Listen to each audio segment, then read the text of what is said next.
3 días. Solo pudo soportar 3 días y el alfa regresó a aquella cafetería, enfermo y desesperado por verlo. Solo quería verlo, aunque sea desde lejos. Nunca sintió tanta necesidad de ver a alguien, tanto anhelo por un Omega en especial, lo cual ni siquiera su nombre sabía. Pero el Omega no volvía, a pesar de que los empleados de la cafetería le aseguraron que era un cliente habitual, que siempre venía por su café a la misma hora, pero el Omega no volvía. Siguió manteniendo las esperanzas.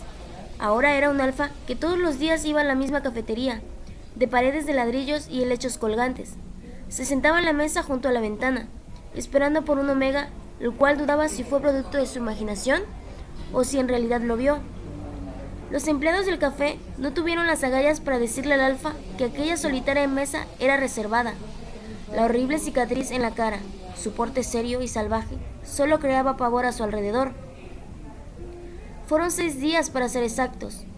El Omega llegó al local vistiendo un enorme suéter de lana rojo.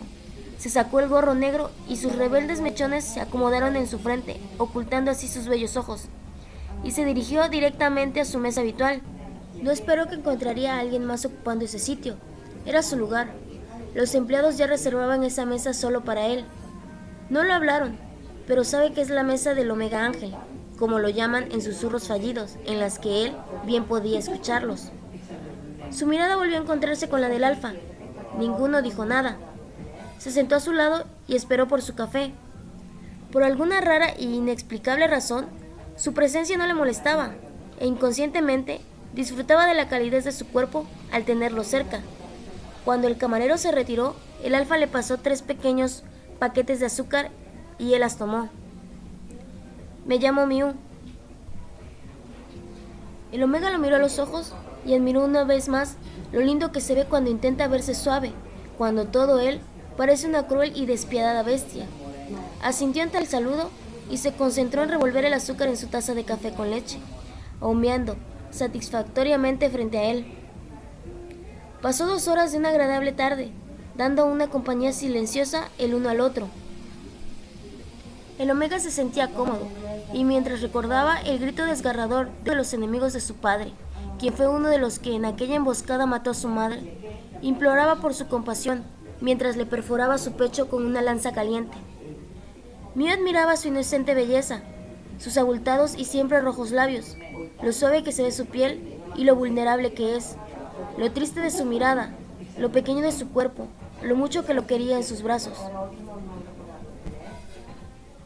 El Omega desapareció por 2 días y el alfa casi se volvió loco. Ni siquiera sabía su nombre, solo quería verlo. Al tercer día llegó. Miu levantó la mirada emocionada, la cual se transformó en una muy preocupada en el segundo siguiente. El menor se veía más débil de lo que es, más delgado de lo que ya estaba. Sus gigantescas prendas solo lo hacían ver más tierno, más pequeño, más vulnerable. No hubo saludo de por medio, solo esa mirada que siempre conectaba, y eso es todo. Pero el alfa se moría por abrazarlo, por cuidarlo.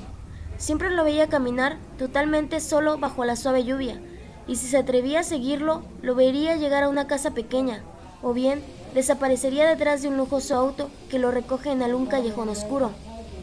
Quería cuidarlo, quería alimentarlo, quería amarlo. Sus diminutas manos temblaban y se encorvó para tomar su taza de café, y gimió bajito a sentir el líquido caliente deslizarse por su garganta. Fue la primera vez que el alfa lo escuchó emitir sonido y quiso abrazarlo, quiso protegerlo. Miu volvió a intentar ser suave cuando secó sus lágrimas, pero aún seguía siendo muy torpe. Esa porcelana estaba agrietada y bajo sus pesadas manos podría hacerse añicos. Sus agudos sentidos, gracias a las mutaciones de tanto experimento, logró percibir en el Omega su aroma más dulce y comprendió el por qué desapareció. El Omega no había vuelto por su celo y se preguntó, ¿2 días? Quedó confundido. Le enseñaron que el celo de un Omega dura 5 días. No entendía. El menor no se apartó esta vez.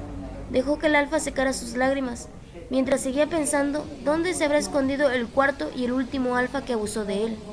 Si te gusta el contenido, no olvides suscribirte y darle a la campanita.